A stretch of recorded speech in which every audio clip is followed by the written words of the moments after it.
Hello viewers, আলো diary চ্যানেলের পক্ষ থেকে আমি অঙ্কিতা। প্রতিদিন নতুন নতুন ভালোবাসার গল্প সবার আগে শুনতে চাইলে আমাদের আলো ডায়েরি চ্যানেলটি সাবস্ক্রাইব করে পাশে থাকা বেল আইকনটি বাজিয়ে দিন। কেমন? ধন্যবাদ।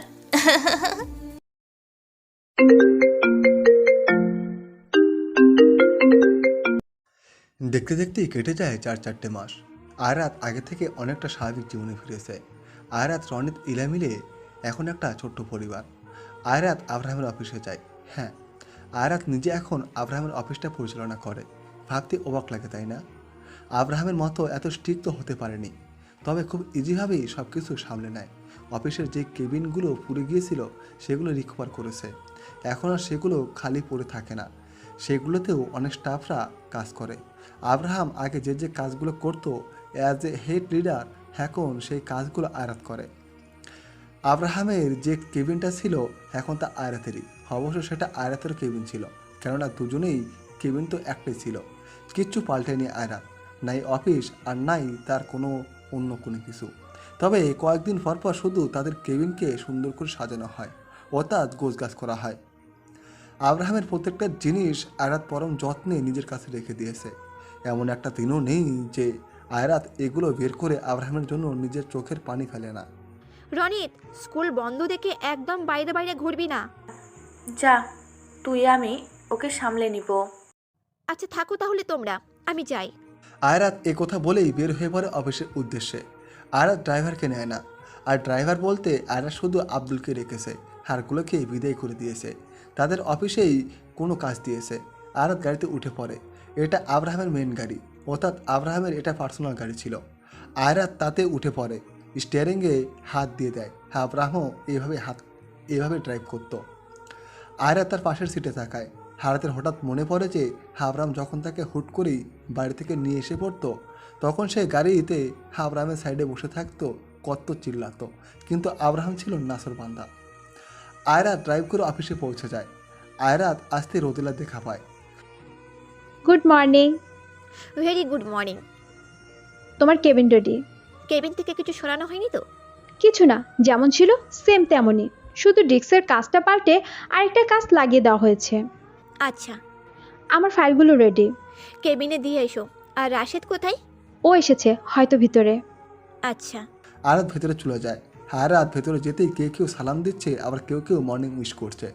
আর সবার উত্তর দিয়েই কেবিনে চলে আসে। কেবিনে এসে আয়রাত থেমে যায়, চারদিকে চোখ ঘুরিয়ে ঘুরিয়ে দেখছে। আব্রাহাম থাকতে যেমন ছিল এখনও হুবহু সেম। আয়রাত এগিয়ে গেল সামনে। টেবিলের উপরে আব্রাহাম আয়রাতের একটা ছবি আছে, যেখানে আব্রাহাম তাকে পেছন দিক থেকে জড়িয়ে ধরে আসে। আয়রাত তার হাতে তুলে নেয়। কতক্ষণ ধরে আব্রাহামের দিকে তাকিয়ে থাকে।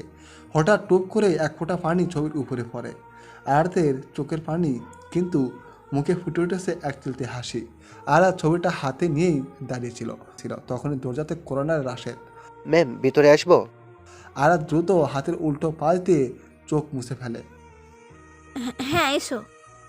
ম্যাম, আসলে আব্রাহাম স্যার যখন লাস্ট একটা ডিল সাইন করেছিল সেই দিন তো ডিলটা বাদ দেওয়া হয়েছিল। আর সেই লোকগুলো ফরেন কান্ট্রি থেকে এসেছিল। সেই দিন তো আর আসতে পারিনি, তাই আজ আবার এসেছে। বুঝলাম, কেবিনে পাঠিয়ে দিও। জি। রাশেদ চলে যাওয়ার কিছুক্ষণ পর সেই লোকগুলো আসে। হেই মিসেস আয়রাত। হ্যালো, কাজের কথাই আসি। এই ডিলটা হবে? আব্রাহামের সাথে আপনাদের কত লক্ষ টাকার কথা হয়েছিল? আসলে আমিও চাই যাতে এই ডিলটা হোক, কিন্তু আমি শুনেছি আব্রাহাম স্যার নাকি অ্যাডিক্টেড। হ্যাঁ হয়েছে, কিন্তু সবার জন্য আব্রাহাম না থাকলেও আমার জন্য সব সময় আমার কাছে থাকবে। এবার বলুন কত টাকা লাগবে? 37 লক্ষ টাকা। পেয়ে যাবেন। স্কিটো আয়রাতের সাথে কথা বলে বের হয়ে পড়ল। আয়রাত চেয়ারে মাথা এলিয়ে দেয়। চেয়ারটা রোলিং চেয়ার, ঘুরে শুধু। আয়রাত কিছুটা জানালার কাছে গেল। সব জানালাগুলোই কাচের। আয়রাতের চোখ হঠাৎ নিচের দিকে গেল। দেখে নাফিস, মানে ওই ড্রাইভারটা, কাউকে কিছু না বলেই গাড়ি নিয়ে সোজা বের হয়ে গেল। আয়রাত কিছুটা কপাল কুঁচকায়। এভাবেই সেই সময়টুকু চলে যায়। বেশ কয়েক ঘন্টা পর আয়রাত কি যেন কাজের ফলে বাইরে যেতে হয়, তাই আয়রাত বাইরে নেমে আসে। আয়রাত বাইরে যেতেই অফিসের সাইড থেকে বেশ ধস্তাধস্তির আওয়াজ আসে। আয়রাত সেদিকে চলে যায়, দেখে একজন লোক নাফিসকে এক প্রকার ঠেট দিচ্ছে, আর নাফিস ভয় চুপসে আসে। তাদের কথাগুলো আস্তেভাবে শোনা যাচ্ছে। আয়রাত আড়াল থেকে তাদেরই দিকে যাচ্ছে। কথার এক মাঝেই হঠাৎ রায়হানের নাম উঠে আসে। আয়াতের যেন এবার টনক নড়ে। সেই লোকটা নাফিসের কাছ থেকে চলে যায়। নাফিস যেই তার পেছনে তাকায় তখনই সে আয়াতকে দেখে। এটা দেখে যেন নাফিসের আত্মা শুকিয়ে যায়। সে খুব বেশি ঘাবড়ে যায়। আয়রাত খেয়াল করে দেখে নাফিসের হাতের ড্রাগসও আছে। আয়রাত কিছু একটা বলতে যাবে, তার আগে নাফিস ভদ্র কণ্ঠে বলে ওঠে,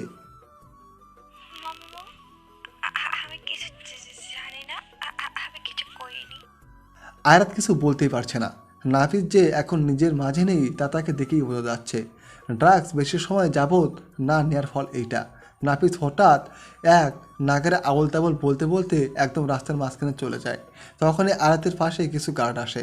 হঠাৎ নাফিস বকবক করতে করতে একদম রাস্তার মাঝখানে চলে যায়। আর মুহূর্তে একটা ট্রাক এসে নাফিসকে একদম পিষে ফেলে। সজোরে ধাক্কা দিয়ে ছিটকে যায় সে। আয়রাত মুখে হাত দিয়ে দেয়। সারা রাস্তায় রক্ত ছিটকে পড়েছে। নিজের চোখের সামনে এমন এক আকস্মিক ঘটনা দেখে আয়রাত অবাক হয়ে গেল। ম্যাম প্লিজ আপনি আগে গাড়িতে উঠুন প্লিজ। ওর সাথে আরও একটা লোক ছিল যে নাপিজকে ধমকাচ্ছিল। সব খোঁজ করো। জি। আয়ারাতকে দ্রুত গাড়িতে তুলে দিল গার্ডরা। আয়ারাত এসে পড়ে। সে হেঁটে বুঝতে পারছিল না যে নাফিস আয়ারাতকে দেখে এতটা ভয় কেন পেয়ে গিয়েছিল। আর রায়হানের কথাও তাদের মাঝে উঠেছিল, কেননা কোনোভাবে এই নাফিস রায়হানের সাথে জড়িত না তো। আর এখন বা জড়িত থাকলেও কি নাফিস তো মরলেই আর রায়হান জেলে পড়ে আসে। আয়রাত এসব কিছুই ভাবছে, হার ড্রাইভ করছে। বেশ কয়েক মাস ধরে রায়হান জেলে পচে মরছে। তাকে জেলের পোশাক পরানো হয়েছে, যেন কোনো এক হিংস্র পশু হয়ে গেছে রায়হান। এই জেল থেকে বের হওয়ার জন্য কত কিছু না করছে সে, কিন্তু কোনো লাভই নেই। জেলের ওই কালো অন্ধকার ঘরে পড়ে পড়ে শেষ হয়ে যাচ্ছে সে। এক পুলিশ অফিসার এসে তার চেয়ারে বসে। তখন রায়হান জেলের দরজার একদম সামনে এসে দাঁড়ায়। বলছি না আমি কিছু করিনি, আমাকে যেতে দে, ভালো হবে না কিন্তু। কতদিন ধরে আটকে রাখছিস আমায়, ছেড়ে দে। লাভ নেই, এগুলো কৃতকর্মের ফল। রায়হান রাগে জেলের লোহাগুলোতে বাড়ি মেরে চিল্লিয়ে ওঠে। এভাবেই দিন যাচ্ছে। নাফিসের লাশটা পুলিশদের দিয়ে দেওয়া হয়েছে। লাশ চেক করার পর স্পষ্ট তার বডিতে ড্রাগস পাওয়া গেছে। আর হ্যাঁ, আয়ারাতের সন্দেহ স্পষ্ট ছিল, নাফিস রায়হানের সাথে জড়িত ছিল। রায়হানকে শাস্তি আর কি করে দেবে, যেখানে রায়হান শাস্তি পাচ্ছে আর নাফিস মরে ভূত। বাড়ি থেকে অফিস, অফিস থেকে বাড়ি, ব্যাস এতটুকুই থেকে গেছে আয়ারাতের জীবন। নিজের ইচ্ছেগুলোকে যেন এক প্রকার মাটি চাপা দিয়ে দিয়েছে আয়রাত। শখ ইচ্ছে কোনো কিছুই আর নিজের মাঝে নেই। তার তো এটা মনে নেই যে সে প্রাণ খুলে লাস্ট কবে হেসেছিল। সব কেমন চুপসে গেছে, জীবন থেকে খুশির ঝলকেই সরে গিয়েছে। সময় যাচ্ছে, দিন যাচ্ছে, কিন্তু আয়রাত যেমন ছিল তেমনই। আব্রাহামকে ভুলতে পারেননি সে, আর না কখনোই পারবে। মাসের পর মাস চলে যায়, কিন্তু কিছুই ঠিক হবার নামই নেই। কেমন যেন সব এলোমেলো হয়ে গেছে। তবে আয়রাত নিজেই যেমনই থাকুক না কেন, ইলা বা রনিতের ক্ষেত্রে কোনো কমতি রাখেনি। আয়রাত নিজে যথেষ্ট হাসি খুশি থাকে তাদের সামনে, যেন সে একদম ঠিক আছে। কিন্তু ভেতরে ভেতরে তো সে কবেই মরে গিয়েছে। তার মাঝেও অনেক দিন চলে গিয়েছে। রনিত আগে থেকে বড় হয়ে গিয়েছে। একদিন আয়রাত বসে বসে কাজ করছিল, তখনই ইলা আসে আয়ারাতের রুমে। ইলা এসে আয়ারাতের পাশে চুপ মেরে বসে আছে। তাদেরকে আয়রাত নিজেই বলে ওঠে, দাদি কি বলবে জলদি বলো। কি করে বুঝলি তুই? বুঝি সবই বুঝি, এবার বলো। না মানে বলছিলাম যে, না থাক বাদ দে। আয়রাত ল্যাপটপটা রেখে দিয়ে ইলার দিকে ঘুরে তাকায়। তার হাত দুটো নিজের কাছে নিয়ে নেয়। বলো তো কি বলবে। বলবো? অবশ্যই। দেখ, কারো জীবন থেমে থাকে না। আব্রাহাম যেমন আমার কাছে প্রিয় ছিল, তুইও তাই। তোরা কেউই আমার কাছে আলাদা ছিলি না। আমি তোর এমন কষ্ট দেখতে পারবো না নিজের চোখের সামনে। আমি জানি যা হয়েছে খুব খারাপ, ধরে নে এটাই লেখা ছিল কপালে। কিন্তু শোন, এভাবে একা একা তো আর কারো জীবন কাটে না, তাই না? কাউকে না কাউকে লাগেই।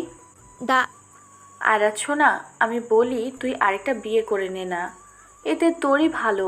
জীবনের শেষ বয়সে কাউকে না কাউকে লাগে। তুই আরেকটা বিয়ে কর আয়ারাত। আয়রাত ইলার হাতগুলো ছেড়ে দেয়। ইলা ভেবেছে আয়রাত রাগ করেছে, আর এখন আবার পাগলামি শুরু করে দেবে। কিন্তু না, আয়রাত উল্টো ইলার হাত ছেড়ে দিয়ে ইলার কাছে এসে বসে। আমি জানি তুমি আমাকে অনেক ভালোবাসো, আমার ভালোই চাও। যা বলছো তা আমার ব্যাপারে ভেবেই বলছো, কিন্তু দাদি, আগে একটা কথা বলো তো, দাদু ভাই যখন তোমাকে ছেড়ে চলে গিয়েছিল তখন তুমি কি একা একা কিভাবে থেকেছো? আবার বিয়ে কেন করনি? না রে, তখন আমাদের তেমন রীতিনীতি ছিল না। দ্বিতীয় বিয়ে করার মতো এত পদ্ধতি ছিল না সেই সময়ে। আহা, ভুল। কারণ তুমি দাদু ভাইকে অনেক ভালোবাসতে, তাকে ভুলতেই পারোনি। তো তখন আবার একটা বিয়ে করবে কিভাবে, তাই না? আমার অবস্থাটা কিছুটা একই রকম। আমার পক্ষে সম্ভব না দাদি। আমি পারবো না আব্রাহামের জায়গায় অন্য কাউকে বসাতে। আমার সেই সাধ্য নেই। আমি যদি মরেও যাই তাহলে আব্রাহামের স্মৃতি নিয়েই মরব। আমার আব্রাহামের মতো না কেউ ছিল না, আর কেউ থাকবে, আর না কেউ হবে। আমি আমার জীবনে আব্রাহামকে ছাড়া অন্য কাউকে ভাবতেও পারি না। আমি পারবো না, আমার দ্বারা এটা হবে না দাদি। যা ভালো বুঝিস। আচ্ছা, কাজ কর তুই, আমি গেলাম।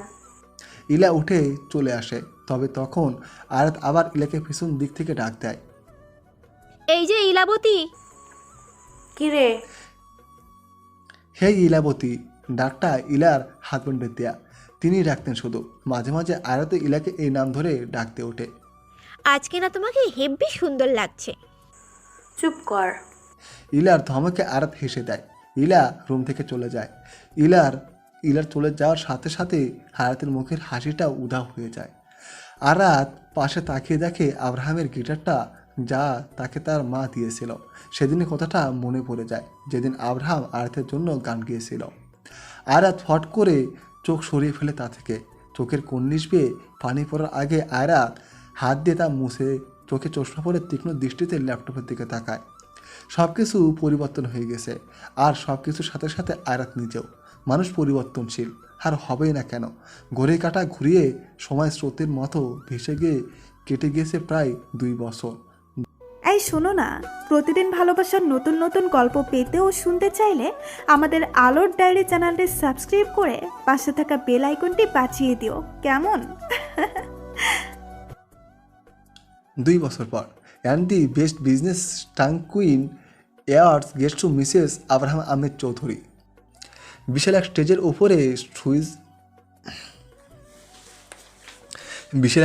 উপরে সুইচ গোলা এটা অ্যানাউন্সমেন্ট হতে চারদিকে জনগণের চিল্লাফাল্লার আওয়াজ শোনা গেল।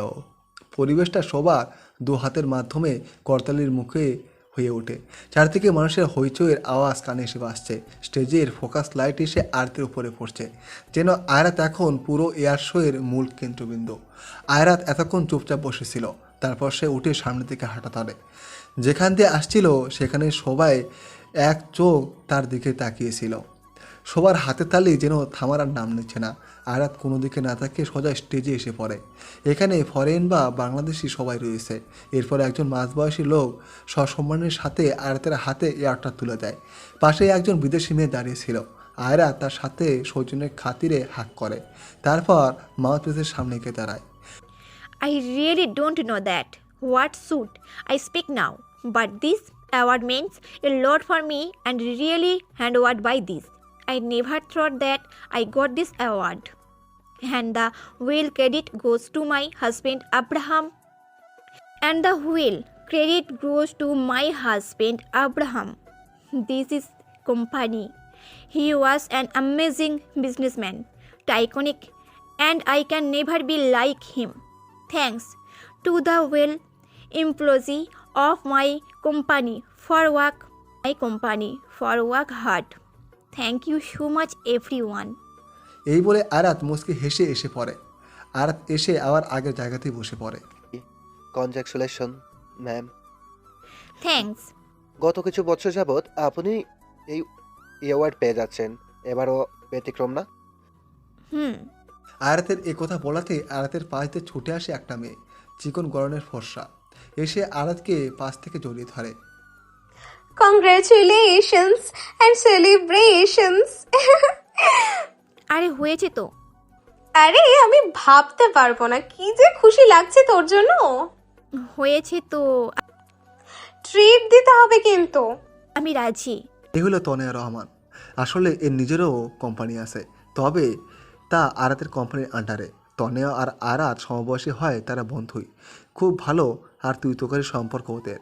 আর আয়রা সে যে আসলে ঠিক কতটা পরিবর্তন হয়েছে তা তো বোঝা যাচ্ছে।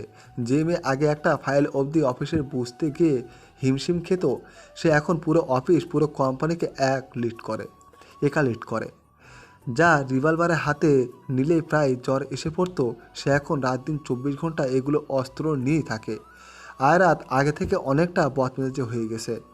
কেন জানি তার মাঝে এই ইগোটা অনেক বেশি পরিমাণে কাজ করে, যার ফলে অনেকে আয়রাতকে এরোগেন বা হিগোষ্টিকও বলে।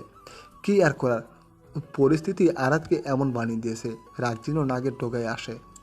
হাসেও খুব কম। হঠাৎ সে নিজের পরিবারের কাছে একরকম আর বাইরের দুনিয়ায় কাছে আরেক রকম।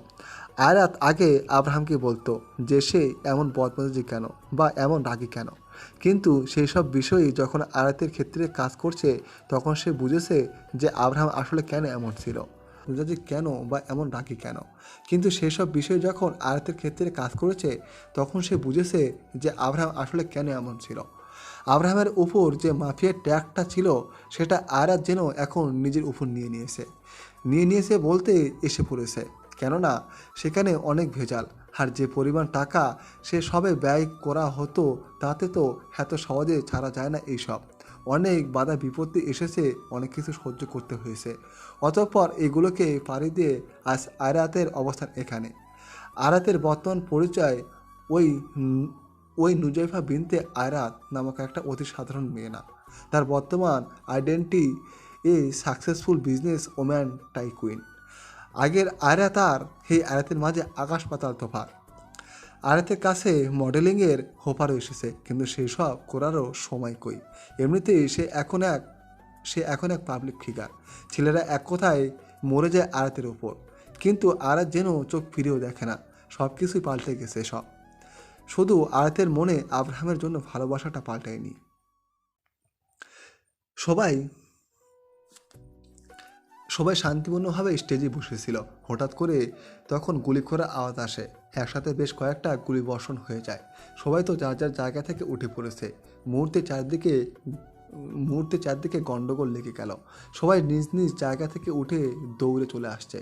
বাইরে যে গার্ডরা ছিল তারা এসে আয়াতকে সাপোর্ট দিতে শুরু করে। পুলিশ অফিসাররাও দ্রুত ভেতরে এসে পড়ে। আয়াত সেখান থেকে চলে আসে তনয়াকে নিয়ে। যেই না বাইরের রাস্তার দিকে যেতে ধরবে তখনই একজন লোক মুখে কালো মাস্ক পরে আয়াতের সামনে আসে। হাতে গান নিয়ে আয়াতের দিকে তাক করে রয়েছে। আয়াত আস্তে করে তনয়ার হাতটা ছেড়ে দেয়। তনয়া ভয় পেয়ে দাঁড়িয়ে আছে, আর আয়াতের সামনে থাকা লোকটি আস্তে করে তার টিকে চাপ দিচ্ছে। লোকটি যেই না শুট করতে যাবে তার সাথে সাথে আয়াত কিছুটা নিচে ঝুঁকে তার পায়ে পড়ে থাকা শুয়ের সাইড থেকে একদম চিকচিক ধারালো একটা ছুরি বের করে চোখের পলকে গিয়ে লোকটার গলায় এক ঘা বসে দেয়। খুব দ্রুত করেছে কাজটা আয়াত। সামনে থাকা লোকটি আর কিছুই করতে পারল না। একদম তার শ্বাসনালী বরাবর গিয়ে লেগেছে চাকুটা। শরীরটা নিস্তেজ হয়ে নিতেই পড়ে যায়। তনয়া ড্যাব করে তাকিয়েছিল। তখনই আয়াত তাকে নিয়ে দ্রুত বের হয়ে পড়ে। বাইরের এসেই সোজা গাড়িতে বসে পড়ে। তখন রাশেদ এসে আয়াতের গাড়ির জানালার কাছে দাঁড়ায়। রাশিদ, সবকটাকে আটকাও, একটাও যেন বাদ না যায়, সবগুলোকে ধরে আনো। জি ম্যাম, আপনি যান। আয়াত গাড়ি ড্রাইভ করা শুরু করে দিল। তার পাশে তনয়াকে নিজের দিকে এভাবে তাকিয়ে থাকতে দেখে আয়াত বলে ওঠে, আরে এইভাবে তাকিয়ে আছিস কেন? এখন বুঝলাম যে তুই সব সময় উঁচু শু পরে কেন থাকিস। কেন থাকি? এই যে এইসব চাকু টাকু লোকানোর জন্য আর কি। তুই কি বাসায় নামবি?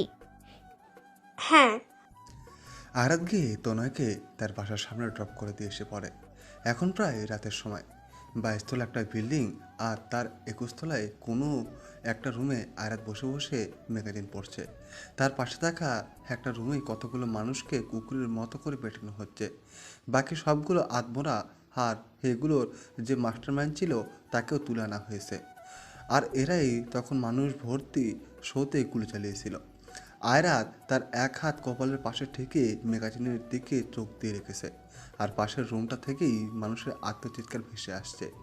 এই চিল্লাপাল্লা হার যেন আয়াতের ভালো ঠেকছে না। তাই সে তার সামনে টেবিলের উপর রাখা রিভলভারটা নিয়ে সোজা ওই রুমে চলে যায়। গার্ডরা আয়রাতকে দেখে সাইডে সরে যায়, আর আয়রাত গিয়ে কোনো প্রকার কোনো কথা না বলেই ধাই ধাই করে যতগুলো বুলেট ছিল সব কয়টা ওই লোকটার বুকে শ্যুট করে দেয়। ক্ষত বিক্ষত হয়ে যায় তার বুকটা। নিঃশব্দে রুমের লোকটার নিথর দেহ নিচে লুটিয়ে পড়ার আওয়াজটা কানে এসে লাগে। ম্যাম মারলেন কেন? কারণ ভালো কথার মানুষ না। যে টর্চারগুলো করা হয়েছে বলার হলে এতক্ষণ সব কিছুই বলে দিত। যেহেতু বলবি না তাহলে মর। বাকি যারা আছে বেঁচে তাদের দ্রুত হসপিটালে অ্যাডমিট করো। আর এর লাশ এমন জায়গায় ফেলে রেখে এসো যেন কাক পক্ষিত অবধি টের না পায়। ওকে? এই বলেই হায়রাত মুখে মাস্কটা পরে বের হয়ে পড়ে। বাইরে এসে লিফটে উঠে পড়ে। তারপর একদম বাইরে এসে গাড়ি করে বাড়ি চলে যায়। বাড়ি যেতেই আবার হয়নের ফোন আসে আয়রাতের কাছে।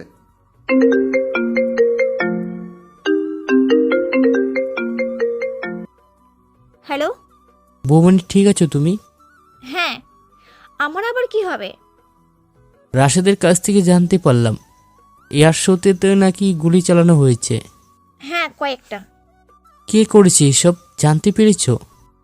পরপারে পাঠিয়ে দিয়েছি। এখন কোথায় তুমি? এই তো সবে মাত্রই বাসায় আসলাম। আর ভাইয়া প্লিজ দাদি যাতে এইসব কিছু জানতে না পারে সেদিকে খেয়াল রাখবেন, নয়তো অযথা চিন্তা করবেন। হ্যাঁ আচ্ছা রাখি। আয়রাতের ভেতরে যেতেই রনিত দৌড়ে আসে। আয়রাতও তাকে কোলে তুলে নেয়, অবশ্য খুব কষ্টে। অ্যাওয়ার্ড পেয়েছো? পেলাম। কেন পেলে? নিজেও জানি না কেন যে দিল ওরা আমাকে। ও হ্যাঁ, মনে পড়েছে, ওরা আমাকে বলল যে এটা দিয়ে বাসায় রনিতকে দিয়ে দেবে, তাই। এটা আমার তাহলে? হ্যাঁ। রনিত দুধ খেয়ে যা। তুই এখন দুধও খাসনি? রনিত কিছু না বলে শুধু তার মাথা দুপাশে নাড়ায়, অর্থাৎ না। জলদি যা, দুধ খেয়ে আয়। রনিত ইলার সামনে বসলে ইলা রনিতের দিকে দুধ এগিয়ে দেয়। আর আয়রাত ধপ করে সোফাতে বসে পড়ে, উপরের হুডিটা খুলে ফেলে। অনেক ক্লান্ত হয়ে গেছিস তাই না? না, তেমন কিছু না। কি হয়েছে, মন খারাপ? না, আসলে মন খারাপ না, তবে ভালো লাগছে না। কেন? আজ এই অ্যাওয়ার্ডটা আব্রাহাম পেত। আব্রাহাম পেলো বা তুই পেলি, সেটা একই কথা তো হলো। জানিস, আমি না মাঝে মাঝে তোর আগের ছবিগুলো দেখি। কেন বলতো? আগে তুই জামা পরতি, মাঝে মাঝে শাড়ি পরতি, কিন্তু এখন তো এত স্মার্ট স্মার্ট ড্রেস পরিস। আগে যা ইচ্ছে খেতি, আর এখন লাস্ট কবে তুই এই ফুচকা আইসক্রিম খেয়েছিলি, তোর মনে আছে কি? অনেক পাল্টে গেছিস তুই। আগে যারা তোকে চিনতো ওদের যদি না বলা হয় যে এই আয়রাত, তাহলে ওরা তোকে ধরতেই পারবে না। রিল্যাক্স দাদি, প্লাস্টিক সার্জারি করিনি আমি, শুধু একটু বেশভূষার চেঞ্জ এনেছি আমি, তাই যা। কাল কি মনে আছে তো? আয়রাত চোখ তুলে তার দাদির দিকে তাকায়। আমি কি করে ভুলতে পারি? উপরে যা, ফ্রেশ হ। আয়রাত উপরে চলে যায়। উপরে গিয়ে নিজে ফ্রেশ হয়ে ড্রেস চেঞ্জ করে ফেলে। আয়রাতের হঠাৎ মনে পড়ে ইলার কথা। আসলে অনেক দিন হয়েছে আয়রাত আগের মতো আর গোল জামা বা শাড়ি পরে না। আয়রাত কাবার থেকে একটা সাদা ধবধবে জামা বের করে পরে নেয়। আয়রাত গিয়ে আয়নার সামনে দাঁড়ায়। বুকের ভেতরটা কেমন যেন মুচুর দিয়ে ওঠে। আগের মতো লাগে তাকে দেখতে। আয়রাতের কেন জানি মনে হতে লাগলো যে এই হয়তো তার আব্রাহাম তাকে এসে জড়িয়ে ধরবে, কিন্তু এটা একটা স্বপ্ন মাত্রই। আয়রাত ঘড়ির দিকে তাকায়, দেখে 12টা বাজার আর মাত্র 20 মিনিট বাকি আছে। তখনই আয়রাত নিচে চলে যায়। ইলা হয়তো এখন মেডিসিন নিয়ে ঘুমাচ্ছে, তাই আয়রাত নিচে নেমেছে। নয়তো এই জামাগুলো পরে আয়রাত আর কখনোই না নিচে নেমেছে আর না নামতো। আয়রাত তার গুটি গুটি পায়ে কিচেনে চলে যায়। কিচেনে যেতেই দেখে একটা কেককে কাচের ঢাকুন দিয়ে ঢেকে রাখা হয়েছে। আসলে কেকটা আয়রাত নিজেই বানিয়েছে, শুধু স্টাফদের বলে সেখানে রেখেছিল। যাই হোক, আয়রাত খুব সাবধানে কেকটা নিয়ে রুমে চলে যায়। রুমে গিয়ে দরজা লাগিয়ে দেয়। আয়রাত কেকটা বেডের উপরে রেখে হাতে চকলেটের রেফার আনে। তারপর তা দিয়ে কেকের উপরে নাম লিখে দেয়। ছোট ছোট বেশ কয়েকটা মোমবাতি লাগানো হয়েছে। আয়রাত ঘড়ির দিকে তাকিয়ে দেখে আর মাত্র 1 মিনিট বাকি 12টা বাজা। সে খুব সাবধানে বিছানা থেকে নেমে গিয়ে রুমের লাইট অফ করে দেয়। আর তার সাথে সাথে বিছানা সহ সারা ঘরে ছোট্ট ছোট্ট মরিচ বাতি, সাদা নেভি ব্লু কালারের বাতি জ্বলে ওঠে। দেখতে ভারী সুন্দর লাগছে। আরাত গিয়ে কেকের সামনে বসে পড়ে। টিক টিক আওয়াজ করে 12টা বেজে গেল। আরাতের মুখে আপনা আপনি হাসি ফুটে উঠেছে। আরাত আস্তে আস্তে হাততালি দিয়ে বলে ওঠে, happy birthday to you, happy birthday to me, happy birthday, happy birthday, happy birthday to me. আরাতের চোখের পানিগুলো চিকচিক করছে আর মুখে ফুটে উঠেছে গাঢ় হাসির রেখা। আজ আজ 5 সেপ্টেম্বর। আর হবাকের বিষয় হলো এটা যে আজ আব্রাহামের সাথে সাথে আরাতের বার্থডে, অর্থাৎ আব্রাহাম আর আরাতের বার্থডে একটাই। গত বছরগুলো ধরে এমনই হয়ে আসছে। আরাত নিজের বার্থডে একা কখনোই সেলিব্রেট করে না, দুজনেরটা একসাথে। এমনকি আরাত তো এটাও ভুলে যায় যে এই দিনটাতে তার নিজেরও বার্থডে। সে শুধু আব্রাহামের কথা মনে রাখে। আয়রাত চোখে হুঁসরু, মুখে হাসি নিয়ে একা একা কেক কাটে। সামনে আব্রাহামের আর তার একটা ছবি আছে। হ্যাপি বার্থডে জামাইজান, আজ আপনার বার্থডে। ঘুরে ঘুরে আবার এই দিনটা এসে গেল, তাই না? আপনি জানেন আমি আপনাকে কত কত মিস করি। আপনি তো মিস করেন না আমি জানি। খুব ইচ্ছে করছিল শাড়ি পরার, কিন্তু পরিনি, পারি না তো তাই। আচ্ছা, আপনি এখন কি করছেন? আপনার কি মনে আছে যে আজ আপনার সাথে সাথে আমারও জন্মদিন? আচ্ছা ছাড়ুন, বলুন কি গিফট লাগবে। আচ্ছা দাঁড়ান, আমার কাছে না একটা জিনিস আছে আপনার জন্য। এই বলে আরাত নেমে গিয়ে কাভার থেকে একটা বক্স বের করে আনে। তারপর সেটা খুলে বসে। ওটার ভেতরে একটা ব্ল্যাক ওয়াচ, একটা ওয়ালেট, একটা পারফিউম, একটা কালো পাঞ্জাবি, হ্যাঁ, আর একটা রিভলভারও। এগুলো আমি আপনার জন্য কিনেছি। জানি গিফটটা বেশি সিম্পল, কিন্তু আমি নিয়েছি। এবার আমার গিফট দিন। আরাত এটা বলেই আব্রাহামের ছবির দিকে তাকায়। গিফট না হলেও অনেক বড়সড় একটা ঝটকা আমায় ঠিকই দিয়েছেন। আপনি 2 বছর আগে যেটা মরার আগ পর্যন্ত ভুলবো না। আমার পক্ষে আব্রাহাম চলে যাওয়াটা কি খুব বেশি দরকার ছিল?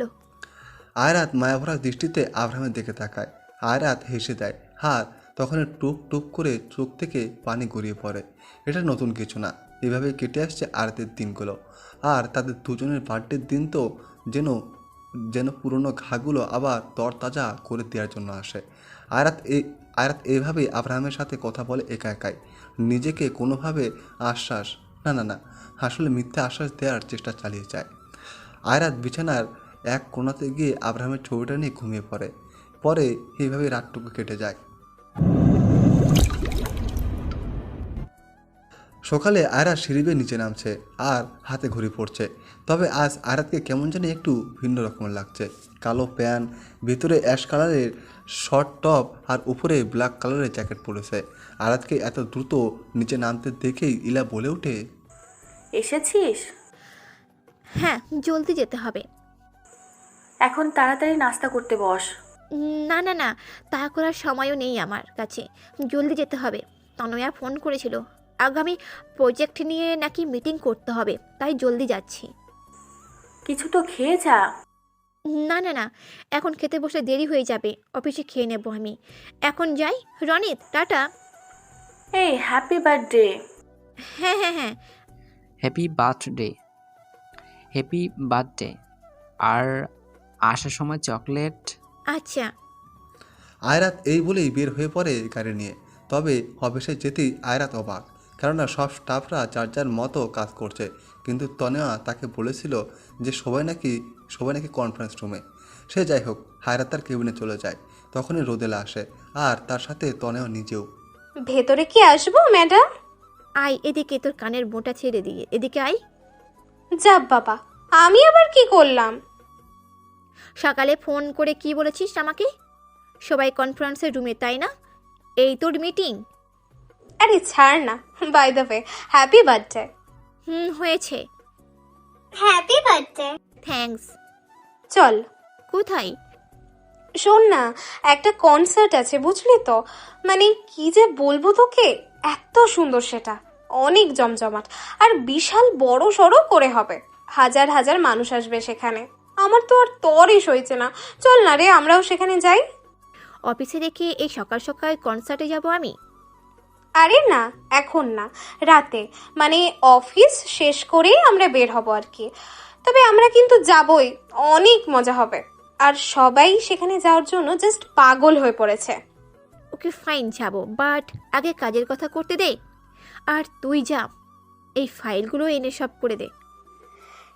কি, এতগুলো ফাইল? তুই কি চাস তোর কোম্পানির সাথে আমি কাজ ছেড়ে দিই? এই না না। তাহলে এগুলো নিয়ে যা। আর হ্যাঁ, যত তাড়াতাড়ি এগুলো কমপ্লিট করবি তত তাড়াতাড়ি আমরা বাইরে যাব, বুঝলি? আচ্ছা। দেখতে দেখতে সময় পার হয়ে গেল। এর মধ্যে আয়রাত বিকেলের দিকে রাশেদের সাথে অনাথ আশ্রমে গিয়েছিল। সেখানে গিয়ে সব বাচ্চাদের অনেক কিছু দিয়েছে। এই কাজটা আয়রাত প্রতিবারই করে। তারপর আবার বিকেলের শেষে সময় আয়রাত অফিসে আসে, আর অফিসে আসতেই তনেও ঝাপটে ধরে তাকে। এই কোথায় ছিলি? তুই জানিস না আমি প্রতি বছর এই দিনে এই সময় কোথায় থাকি? ও সরি সরি, মাই মিস্টেক। আচ্ছা এখন চল যাই। না গেলে হয় না কনসার্টে? এটা তো কথা ছিল না আমাদের। আচ্ছা খানিক পর যাচ্ছি, গার্ডে নিয়ে যেতে হবে সাথে। সে তুই যাকে ইচ্ছে সাথে নিতে পারিস। একটা সময় আয়রাত আর তনেয়া চলে গেল কনসার্টে। আয়রাত একদম হুডি পরে মুখে মাস্ক লাগিয়ে এসেছে, কেননা এখানে কেউ তাকে দেখে ফেললে আরেক ঝামেলা বাঁধবে। কারণ সে এমন সাধারণ পাবলিক প্লেসে বের হয় না বেশি একটা। যাই হোক, এখানে অনেক মানুষ, সবার চোখে মুখে উল্লাসের তীব্র ছাপ। আয়রাতের চারিপাশে গার্ডরা আছে, কিন্তু কিছুটা দূরত্ব মেনটেন করে, যেন কেউ না বুঝে। কনসার্টের এক পর্যায়ে এসে সবার মাঝে যেন আরও হইচই শুরু হয়ে গেল। আর তনেয়া এগুলো বেশ এনজয় করলেও এখন আয়রাতের এগুলো কেমন যেন বিরক্তিকর লাগছে। গানের এত তীব্র শব্দ যে তাতে কানের পর্দা ফাটার মতো অবস্থা। একে তো এই গানের শব্দ, তার উপরে মানুষের এই চিল্লাপাল্লা। আয়রাতের রাগ হতে লাগলো ধীরে ধীরে। তারপরেও আয়রাত সেখানেই থেকে গেল আরও বেশ কয়েক সময়। তার প্রায় 1 ঘন্টা শেষ হয়ে গেছে। আস্তে আস্তে রাত যত বাড়ছে মানুষের সমাগমটাও ঠিক ততই বেড়ে চলেছে। আয়রাত আশেপাশে তাকিয়ে তনয়াকে খুঁজতে লাগে, কিন্তু তনয়া নেই। আয়রাত আর সেখানে থাকতে না পেরে চলে আসে। কনসার্টের একটু ভেতরের দিকে আসলেই বেশ কিছু আপত্তিজনক সিচুয়েশনের মাঝে পড়ে সে। কেউ একে অপরকে জড়িয়ে ধরে আসে, কেউ কিস পর্যন্ত করছে, আবার কেউ ড্রাঙ্ক অবস্থায় একদম হিতে জ্ঞান শূন্য হয়ে পাগলের মতো করে নিচে চলেছে। আয়রাত এসব উপেক্ষা করে সাইড দিয়ে এসে পড়ে। আরও একটু ভেতরে এসে দেখে তনয়া ফোনে কথা বলছে। তনয়া পেছনে ঘুরে দেখে আয়রাত দাঁড়িয়ে আছে। এখানে কি করিস? তুই এখানে সবার মাঝে কি করিস? আরে আমি তো কথা বলতে এসেছিলাম, সেখানে কিছুই শোনা যায় না, তাই। আমি বাড়ি যাব। আরে কিন্তু দেখ, অনেক সময় থেকেছিস, আর একদিন আসা যাবে এখানে। এখন আর না, আমার মাথা ধরে গেছে। প্লিজ বোন, চল এখান থেকে এখন। আচ্ছা চল। আর সেখান থেকে চলে আসতে নাই, তখন আয়রাতের ফোন বেজে ওঠে। এই তনয়া, তুই যা, আমি আসছি। ওকে। আয়রাত একটু সাইডে দাঁড়িয়ে ফোন রিসিভ করে। আফসা আফসা কণ্ঠ শোনা যাচ্ছে, তাই আয়রাত মুখের সাইডে হাত দিয়ে হ্যালো হ্যালো করে যাচ্ছে। আয়রাত কোনো রকমে ফোনে কথা বলছে আর বাইরে আসার ট্রাই করছে। অন্য মনস্ক হয়ে হাঁটার ফলে কিছু দূর যেতেই আয়রাতকার সাথে জানি এক প্রচণ্ড রকমের ধাক্কা খায়, প্রায় পরে পরে এমন অবস্থা। কিন্তু তখনই হুট করে কেউ একজন আয়রাতের কোমর জড়িয়ে ধরে, তাকে সোজা করে দাঁড় করিয়ে দেয়। অল্পের জন্য বাঁচল, নয়তো একদম নিচে পড়ে যেত। আয়রাত বুঝতে পেরেছে যে তাকে কেউ ধরে দাঁড় করিয়েছে, কিন্তু আয়রাত যখন তার আশেপাশে তাকায় তখন কাউকে দেখে না। আয়রাত কপাল কুঁচকে আশেপাশে খুঁজে চলেছে, কিন্তু সে যখন কাউকে খুঁজে পায় না তখন দ্রুত বাইরে এসে পড়ে। কি রে, এত দেরি করলি যে? কিছু না, শোন, রাত 8:30 বেজে গেছে, আমি তোকে বাড়ি পৌঁছে দিই, কেমন? আচ্ছা। আয়রাত গাড়ি ঘুরিয়ে আবার তনয়ার বাসার সামনে থামায়। তনয়া চলে গেলে আয়রাত নিজে এসে পড়ে। রাশেদ আয়রাতের সাথে আসতে চেয়েছিল, কিন্তু আয়রাত নিজে মানা করে দেয়। তবে আয়রাত যখন নিজের বাসার উদ্দেশ্যে রওনা দেয় শুরু করে, তখন তার কিছুটা হলেও বুকে এক অজানা ভয় কাজ করতে লাগে।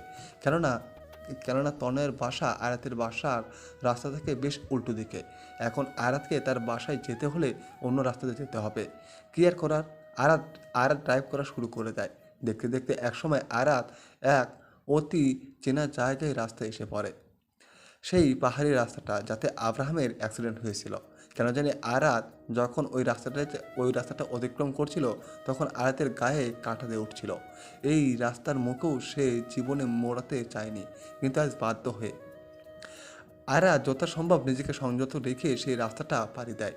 যখন সেই রাস্তাটা অতিক্রম করে এসে পড়ে তখন যেন আরাত নিজের বুক ভরে দম ছাড়ে। এবার এই রোডটা হাইওয়ে, একদম ক্লিন রাস্তা, এখানে কোনো কিছুর ভয় নেই। আরাত গাড়ি কিছুটা পিছিয়ে নিয়ে আবার সাই করে স্টার্ট দেয়। আস্তে আস্তে করে গাড়ি চালাচ্ছে, কিন্তু হুট করে সামনের দিক থেকে একটা গাড়ি ফুল স্পিডে আরাতের গাড়ির দিকে আসতে লাগে।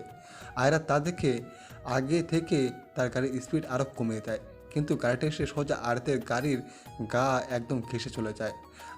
এতে আরাতের গাড়ির এক সাইড মিরর আর গাড়ির স্ক্রিন বেশ খানি উঠে পড়ে।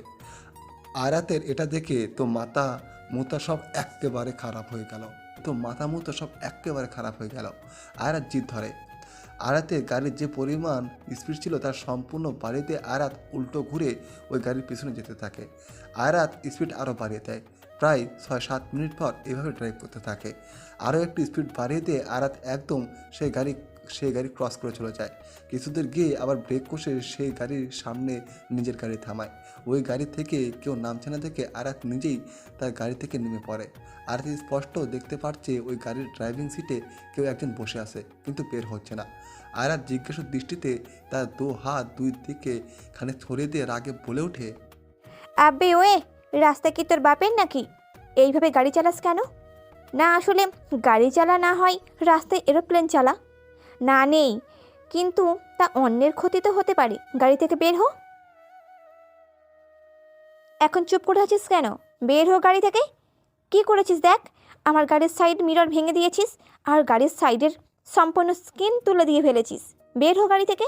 আরাত তো রাগে আগুন, কিন্তু এদিকে সেই অচেনা ব্যক্তিটি গাড়িতে চুপচাপ বসে আছে। সে আসি শুধু তার গাড়ির সামনে 2 হেডলাইট বারবার জ্বালাচ্ছে নিভাচ্ছে। খুব অ্যাটিটিউড, তাই না? তোর অ্যাটিটিউডকে কিভাবে চুপসিয়ে দিতে পারি, I know that very well. Wait. এই বলেই আয়রাত তার আশেপাশে রাস্তার কিছু একটা খুঁজতে লাগে, আর তারপরে একটা বিশাল আকারের পাথর পেয়ে যায়। আয়রাত তা হাতে তুলে এনে বিনা বাক্য একদম গাড়ির সামনের 2 হেডলাইটে জোরে জোরে বাড়ি মারে। ঝড়ঝড় শব্দ তুলে সেগুলো ভেঙে গেল।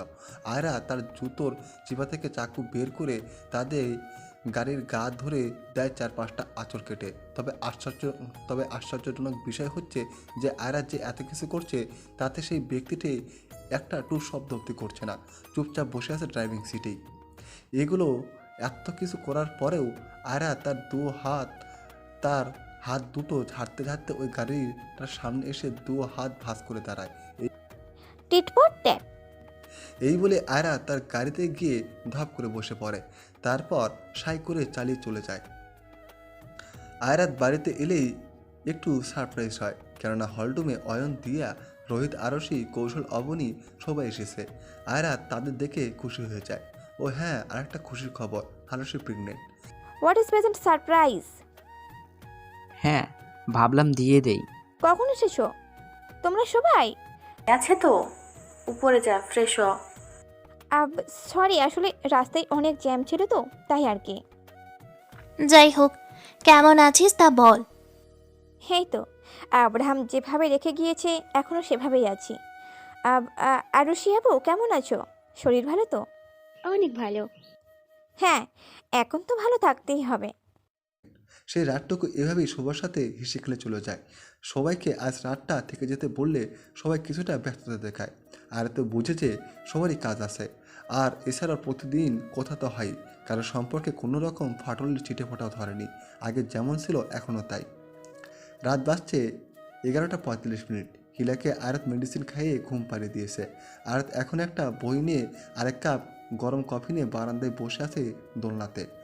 লাস্ট 15 মিনিট, আর মাত্র 15 মিনিট আছে তাদের দুজনের জন্মদিনের। আবার আসবে এই দিনটা ঠিক 1 বছর ঘুরে। না জানি এই 1 বছরে আবার জীবনে কি পাল্টাবে, জীবনে আবার কি নতুন মন নিবে, আদৌ বেঁচে থাকবে কিনা আগামী বছরের এই দিনে। কত চিন্তা ভাবনা, হঠাৎ কি যেন ভেবে আরাত গুনগুন করে গান ধরে। क्या हुआ तेरी वादा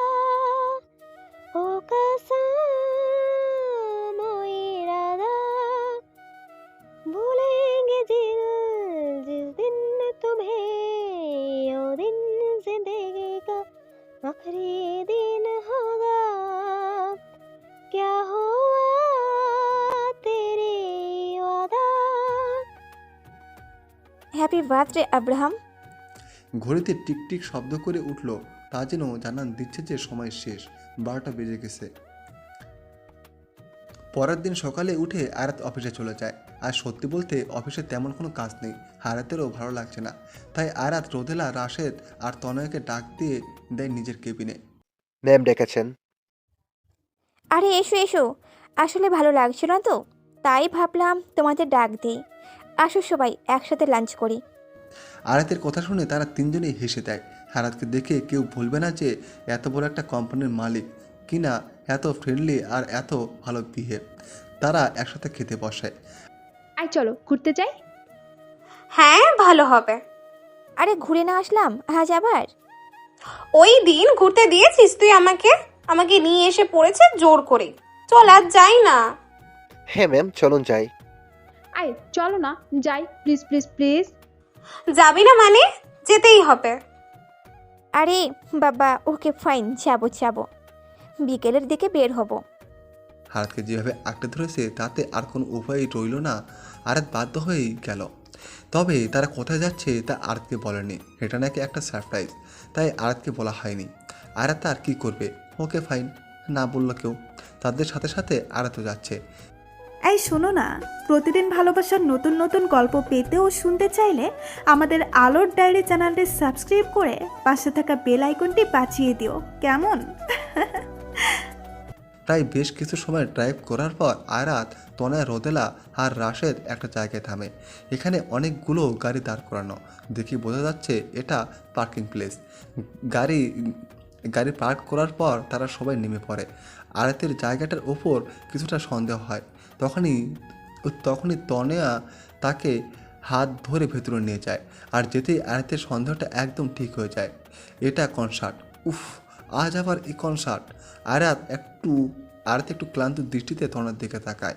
আয়াত আগে যদি জানতো যে তাকে ধরে বেঁধে আবার এই কনসার্টে আনা হচ্ছে, তাহলে সে জীবনেও আসতো না। প্রচুর মানুষ, সবাই এক প্রকার লাফাচার চিল্লাচ্ছে। আর সবার সামনে কনসার্ট থেকে ডিজেতে বক্স তো একদম ফাটিয়ে দিচ্ছে গানে চড়ে। আজ যেন সেই দিনকার থেকে আরও বেশি মানুষজন। আয়াত, তনয়া, রোদেলা আর রাশের সামনের দিকে গেল। প্লিজ নট অ্যাগেন তনোয়া, আজ আবার ওই কনসার্ট? সেই দিন না আসলাম, আজ আবার কেন? আর ওয়েট, এর জন্যই তোরা কেউ আমাকে কিছু বলিসনি। আমরা আসলে কোথায় যাচ্ছি, রাইট? Yes. আরে অনেক মজা হবে তো। আচ্ছা কনসার্ট তো বেসিক্যালি একদিনের হয় না, তাই না? তাহলে আজ আবার? এখানে কাহিনী আছে বেবি। তোকে নিয়ে সেদিন যখন আসি তখন একজন বিশেষ কেউ আসার কথা ছিল, বাট সে আসতে পারেনি কিছু প্রবলেমের জন্য। তবে আজই আসবে, আজ অনেক স্পেশাল। তা কে উনি শুনি? তা তো তুই উনি এলেই দেখতে পারবি। আইরো বেবি, মানে আমি জাস্ট বলতে পারবো না যে উনি কি পরিমাণ হ্যান্ডসাম। মেয়েরা পাগল ওনার জন্য। এই রঙিন দুনিয়ার রকস্টার উনি, মানে ভাষায় প্রকাশ করা মুশকিল। দ্য মোস্ট ইয়াং সিঙ্গারদের মধ্যে একজন, প্রতিটা মেয়েদের ধড়কন উনি, বুঝলি? মানে উনি যেখানে যান সেখানে আর কিছুই লাগে না, চার চাঁদ লেগে যায়। মাঝে মাঝে ভাবি আল্লাহ কি দিয়ে বানিয়েছেন ওনাকে। এই যে ওনাকে দেখি তবুও পেট মন কিছুই ভরে না। আমার যে কত বড় ক্রাশ গো উনি। আরে মেরি মা চুপ কর একটু। হ্যাঁ আসছে রে, কে না কে, তার নামে আমার এত প্রশংসা। চুপ কর তো, আমার অস্বস্তি লাগছে। একটা বার ওনাকে আসতে দে স্টেজে, তারপর দেখবি তোর সব রকমের অস্বস্তি দূর হয়ে গেছে। আই গ্যারেন্টি ইট। আর এখানে যে এত মানুষজনকে দেখছিস না, তারা সবাই শুধু ওনাকে এক নজর দেখার জন্যই বেকুব হয়ে বসে আছে। হ্যাঁ হয়েছে তো। এই অতি ফেমাস ব্যক্তিটা কে শুনি? জীবনেও তো নামও শুনলাম না। একটু পরেই স্টেজ কাঁপিয়ে আসবে, তখন দেখিস। ক্রাশ তুই না খেলে আমায় বলিস। হায় আসে না কেন, এখন কখন আসবে রে? আজাইরা। আয়াত আর তনয়া দাঁড়িয়ে ছিল। তখন আয়াতের ফোন আসে। আয়াত খুব কষ্টে ফোনটা পিক করে কিছুটা সাইডে চলে যায়। হ্যালো হ্যালো আয়াত, তুমি কোথায়? জি ভাইয়া, আমি একটু বাইরে আছি। ও আচ্ছা, মানে আসলে অফিসে রোদেলা, রাশেশ বা তনয়া কাউকে তো পাচ্ছি না, তাই তোমাকে ফোন দিলাম আর কি। ও আচ্ছা, তাহলে তোমরা কখন আসবে? আমি তা নিজেও জানি না। এরা সবাই আমাকে একটা কনসার্টে নিয়ে এসেছে। ও, তো এনজয় করো। আরে না। আচ্ছা ভাইয়া, এখানে আওয়াজ আসছে না, অনেক বেশি শোরগোল। আমি পরে কথা বলছি। ওকে, বাই। এই বলে আরাত ফোনটা কেটে দেয়। আর এই হচ্ছে আহসান আহমেদ, আরাতের অফিসেই কাজ করে। আরাতের থেকে বড় হওয়াতে আরাত তাকে ভাই বলে সম্বোধন করে।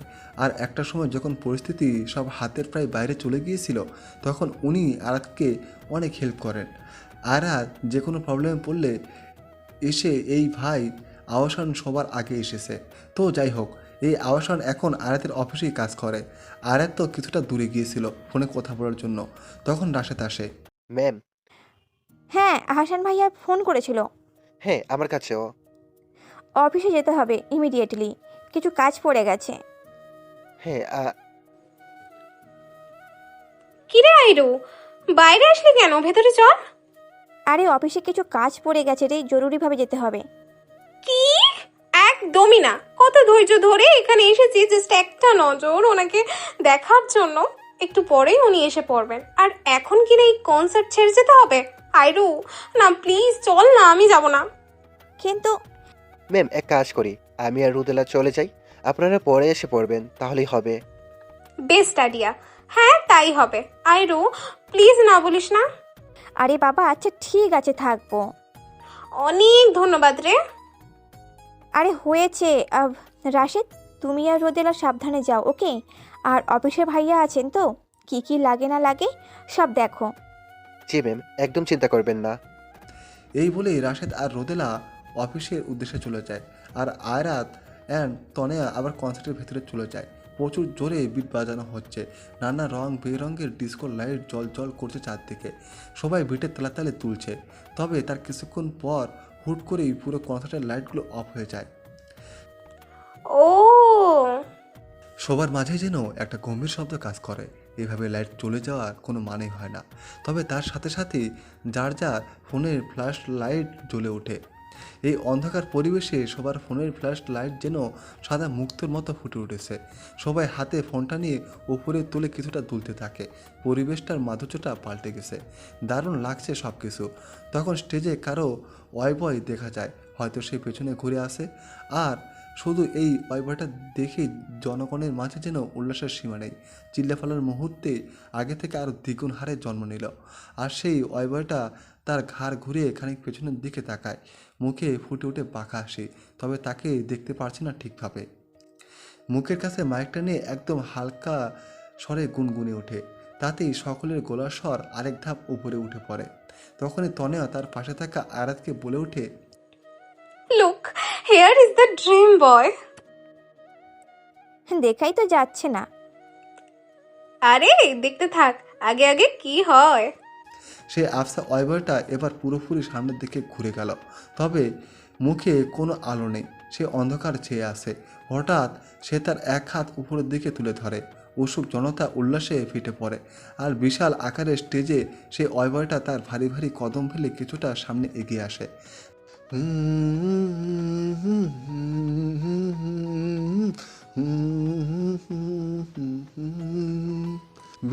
बेख्याली में भी तेरा ही ख्याल आए, क्यों बिछड़ना है जरूरी है सवाल आए, तेरी नजदीकियों की खुशी बेहिसाबी थी, हिस्से में फासिले भी तेरे बेमिसाल आए, मैं जो तुमसे दूर हूँ क्यों दूर मैं रहूँ, तेरा गुरूर हूँ।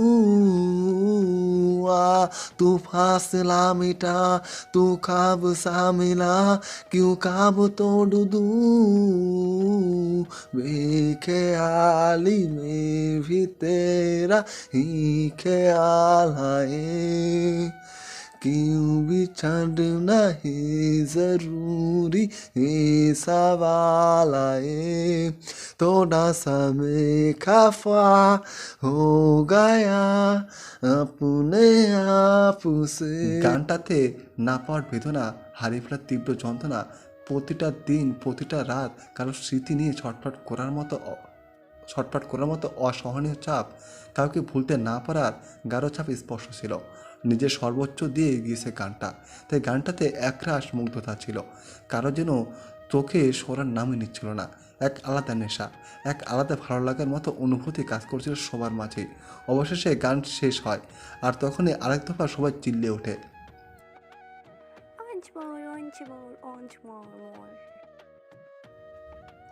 আসলে এটা মানতে হবে যে এই গানটি গেয়েছে he has a magical voice. আয়াত নিজেও বুঝলো যে না, সে যতটা খারাপ ভেবেছিল আসলে ততটা খারাপ না, অনেক বেশি ভালো। সে তার পাশে তাকিয়ে দেখে তনয়া অন্য দিন দুনিয়ায় কোনো হুঁশ নেই। সে তার মতো করে ড্যাব ড্যাব করে তাকিয়ে আছে। আর তা দেখে দেয় হালকার উপর তাকে এক ধাক্কা। এতে তনয়ার হোশ আসে। কি রে, দেখলি তো, দারুণ না? আমি তো তোকে আগেই বলেছিলাম যে এই ছেলেটা সবার মাথা খারাপ করে রেখে দিয়েছে নিজের চার্ম দিয়ে। ছাতার মাথা। তখন স্টেজে অ্যানাউন্সমেন্ট হয়, Ladies and gentlemen, so finally here is the most handsome and powerful singer rockstar Mr. Abraham Choudhury Ornil. কনসার্টের সামনে পেছনে এবং দুই সাইড দিয়ে ফায়ার ওয়াল জ্বলে উঠে ঠাস করে। আর অবশেষে এবার কনসার্টের ফোকাস লাইট এসে আব্রাহাম ওরফে অর্নিলের উপর এসে পড়ে। অর্নিল সোজা ফোকাস লাইটের দিকে তাকায়। তার চোখের মধ্যবিন্দুতে তা যেন চিকচিক করছে। সেই চিরচেনা কাতিলানা হাসি, সেই মায়াবী চেহারা, সেই চাপড়া দাড়ি, আর সেই চার্মিনিংস। অর্নিল সবার দিকে কিছুটা ফ্লাইং কিস ছুঁড়ে মারে। সবাই যে পরিমাণ চিল্লাচ্ছে তাতে এখন পাগল হওয়ার উপক্রম। তনয়া নিজেও চিল্লাচ্ছে, কিন্তু আয়রাত সে যেন এক অন্য জগতে চলে গিয়েছে। সে এখন আর নিজের মাঝে নেই। সব কিছু মাথার উপর দিয়ে যাচ্ছে। কী থেকে কী হচ্ছে এসব সে কিছুই বুঝতে পারছে না। কেননা হায়রাত অর্নিলকে দেখছে হুবহু আব্রাহামের মতো দেখতে। কোনো আমিল নেই, এক বিন্দু পরিমাণও নেই। কীভাবে সম্ভব এটা? হায়রাত এখন অবাকে চরম পর্যায়ে চলে গিয়েছে। হায়রাত এত ভিড়ের মাঝেও দাঁড়িয়েও চোখগুলোতে একরাশ বিস্ময় নিয়ে তাকিয়ে দেখছে। হঠাৎ টুপ করেই আয়রাতের চোখ দিয়ে পানি গড়িয়ে পড়ে। সে নিজের চোখগুলোকে বিশ্বাস করতে পারছে না। একটা মানুষের আর একটা মানুষের সাথে এতটা মিল কী করে থাকতে পারে? পুরো কার্বন কপি। আয়রাত আর যাই হোক না কেন, সে নিজের আব্রাহামকে চিনে, খুব ভালো করে চিনে। আয়রাতের নিজেকে চিনতে ভুল হতে পারে, কিন্তু তার আব্রাহামকে চিনতে ভুল কখনোই হবে না। এটা কি তাহলে কোনো কাকতালীয় ব্যাপার, নাকি সত্যি আব্রাহাম? এত বছর পর আবার আব্রাহাম, কি করে সম্ভব এটা? আয়াতের আব্রাহাম কি তাহলে মরেনি, সে বেঁচে আছে? আয়াত এগুলো ভেবে চলেছে আর অপলকহীনভাবে তাকিয়ে আছে। আয়াতের শরীরে কাঁটাতে উঠছে। এক অজানা ভয় মনে এসে বাধা বেঁধেছে। কেন জানি আয়াতের এখন সামনে থাকা এই অর্নিলকে দেখে খুব ভয় লাগতেছে। স্টেজের উপরে অর্নিল হাসছে, কথা বলছে, তার ফ্যানদের দিকে হাত তুলে হাত নাড়াচ্ছে। আয়াতের দম ভারী হয়ে এসেছে এখন, মাথা কেমন যেন ঘোরাচ্ছে। নিজের চোখে এতটাই পানি জড়ো হয়েছে যে সামনে সব কিছু কেমন ঘোলা ঘোলা দেখতে পারছে সে এখন। তবে হঠাৎ করে অর্নিল চলে যেতে লাগে। সেদিকে হায়াতের কোনো খেয়ালই নেই। সে তার মতো করে নিজের ভাবনায় মগ্ন আছে। অর্নিল যখন একদম চলে যায় স্টেজের উপর থেকে, তখন আয়াতের মনে পড়ে যে সে স্টেজের উপরে অর্নিল আর নেই। আয়রাত দ্রুত পায়ে ভিড় ঠেলে বাইরে এসে পড়ে। বেশ কিছু মানুষের সাথে তার কিছুটা ধাক্কাধাক্কিও লেগেছে। বাইরে এসেই আয়রাত নিজের চারিপাশে আব্রাহামকে খুঁজতে লাগে, কিন্তু সে নেই। সেখানে থেকে আর কিছু দূর এসে আয়রাত দেখে আব্রাহাম ফোনে কার সাথে যেন কথা বলতে বলতে গাড়িতে উঠছে। একজন গার্ড গাড়ির দরজা খুলে দেয় আর আব্রাহাম গিয়ে বসে পড়ে। এটা দেখেই হায়রা সোজা আব্রাহামের কাছে চলে যায়, কিন্তু ততক্ষণে আব্রাহাম তার গাড়ি স্টার্ট দিয়ে দিয়েছে। আয়রা তার কোনো উপায় না পেয়ে পাগলের মতো করে আব্রাহামের গাড়ির পেছনে ছুটতে লাগে। আব্রাহাম আব্রাহাম আব্রাহাম দাঁড়ান, আব্রাহাম একটু দাঁড়ান, আব্রাহাম দাঁড়ান, আব্রাহাম আমার জন্য দাঁড়ান, আব্রাহাম। আয়রাত এগুলোই বলছে আর দৌড়ে যাচ্ছে আব্রাহামের গাড়ির পেছনে, কিন্তু গাড়িতে জোরে গান বাজার ফলে কিছু শোনা যাচ্ছে না। আর এদিকে আয়রাত পাগলের মতো করে ছুটছেই, গাড়ির বেগ যেন আরও আগে থেকে বেশ বেড়ে গেল। আর একটার সময় আয়রাত হোঁচটকে নিচে পড়ে যায় আর গাড়ি দূরে চলে যায়। আর যাই হোক, কেউ তো আর গাড়ির সাথে দৌড়িয়ে পারবে না, তাই না? আয়রাত কোনো রকমে উঠে দাঁড়ায়। হাঁটুতে ব্যথা পেয়েছে অনেক, ছাল উঠে গিয়েছে, কুনিতেও কিছুটা ছাল উঠেছে। আয়রাত উঠে দাঁড়িয়ে পড়ে। তারপর আবার সেই কনসার্টের কাছে চলে যায়। তনয়া কনসার্টের বাইরে দাঁড়িয়েছিল। আয়রাতকে আসতে দেখে তনয়া দ্রুত তার কাছে যায়। কি রে, কোথায় ছিলি তুই? খুঁজছি তো আমি। আর এ কি, ব্যথা পেলি কি করে? ও গড, ব্লাড বের হয়ে গেছে তো তোর। শোন, এসব ছাড়, এখন এইগুলো দেখার টাইম নেই। আগে এটা বল যে আজ কনসার্টে যে গান গিয়েছে সে কে ছিল? কি বলিস তুই এসব? তুই ওনাকে চিনিস না? না মানে হ্যাঁ, আর আর কে উনি? বল না। ইন্ডাস্ট্রির সব থেকে সাকসেসফুল রকস্টার আর সিঙ্গার আব্রাহাম চৌধুরী অর্নিল। কেউ না চেনে ওনাকে? এক নামে পরিচয় ওনার, বাট অ্যাটিটিউড আর ইগো এগুলোই বেশি আর কি, পাত্তাই দেয় না। আর আজ তো দেখলি যে কি পরিমাণ সুদর্শন উনি। আব্রাহাম কে? বাড়ি চল এক্ষুনি। আর শোন, আমার কোনো এক গার্ড তোকে বাড়ি পৌঁছে দেবে, বুঝলি? আমি এখন গেলাম। কিন্তু এত তারা কিসের তোর? আরে আমি যাই, বাই। আর হ্যাঁ, তনে আব্রাহামের চৌধুরী নামে কাউকে চিনে না, মানে দেখেনি। তাই তনের কাছে এই অর্নিলই প্রথম, যার ফলে সে স্বাভাবিকই আছে। এই বলে আয়রাত গাড়িতে উঠে সাই করে চলে গেল। প্রায় 30 মিনিট পর সোজা নিজের বাড়ির সামনে এসে থামে আয়রাত। গার্ডকে গাড়ি পার্ক করতে বলে আয়রাত দৌড়ে বাড়ির ভিতরে চলে যায়। দাদি, দাদি প্লিজ নিচে এসো দাদি। ইলা আয়রাতের গলা শুনতে পেরে হলরুমে আসে। কি রে, কি হয়েছে? এসে এমন করছিস কেন? দাদি। আয়রাত গিয়েই আগে ইলাকে জড়িয়ে ধরে। ইলা নিজের কাঁধে তরল কিছু স্পর্শ পেয়ে বুঝে যে আয়রাত কান্না করছে। থাকতে থাকতে আয়রাত হু হু করে কেঁদে দেয়। আরে আরে, হলো কি? কিছু কি হয়েছে নাকি আয়রাত? দাদি, আমি জানতাম যে আমার আব্রাহাম আমাকে আমাকে আমাকে ছেড়ে কখনো কোথাও যাবে না। তোমরা শুধু ওকে ভুল বুঝেছো। আমি জানতাম ও ঠিক আছে, ওর মতো মানুষের কিছু হতেই পারে না। It is just impossible. কাল সব কটা পুলিশ অফিসারের চাকরি আমি খেয়ে নেব, কেননা তারা সব ভুল ইনভিটেশন চালিয়েছিল। মানে কি? আমি আমি আমার আব্রাহামকে দেখেছি দাদি, ও আব্রাহামই ছিল। আমি ওকে চিনতে কখনোই ভুল করব না, আমি শিওর। আমার মন বলে ওই আমার Abraham. I I have got feelings. ও ও ও আমার আব্রাহামই ছিল দাদি। কাকে কি বলছিস? হয়তো ভুল দেখেছিস তুই। না দাদি, বিশ্বাস করো, আমার শুধু একটিবার, আমি ভুল দেখিনি। আয়রাত দৌড়ে গিয়ে সিঁড়িতে উপরে উঠে নিজের রুমে চলে যায়।